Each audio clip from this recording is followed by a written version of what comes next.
सगळी गोष्ट मी जे काल बघितलेली आहे, आजपर्यंत मी मुख्यमंत्री साहेबांची किंवा कोणत्याही व्यक्तीची भेट घेतली नाही, क्योंकि सगळे चांगली पद्धतीने लढत आहे. त्याच्यासाठी मी जास्त तोंड उघडत नाही होती.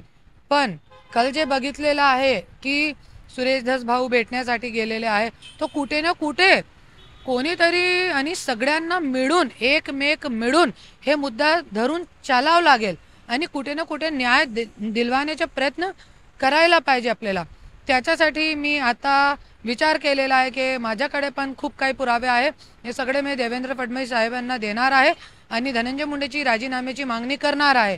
जरी आणि त्यांनी मला टाइम दिला तो मी ब्रह्मास्त्र सगळे काढणार आहे.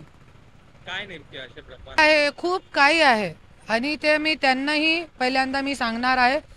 जरी त्यांनी चांगली पद्धतीने त्याच्यामध्ये निकाल दिला, खूप काही आहे.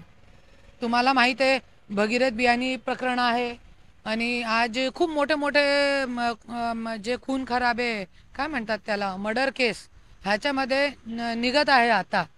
ते सगळे मी 27 वर्ष घरामध्ये आहे ना. आज मी बायको आहे, किती जरी केला तो मला सगळं माहित आहे. तो ये सगळे मी बाहेर काढणार आहे. जसं की वाल्मिक कराडनी जे ये नाव आहे आणि सगळे पुरावे आहे की आज ते लोकांनी हत्या केलेली आहे, ते मुद्दा धरून चलत होते.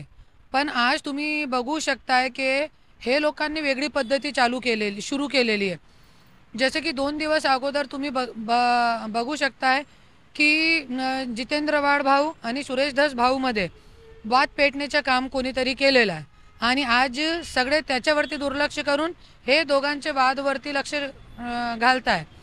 आणि असंच मला असं वाटतंय की धनंजय मुंडेनी त्यांना सुरेश धस भाऊंना बोलवून घेतला, नंतर हे बातमी पसरवण्याचं काम करताय.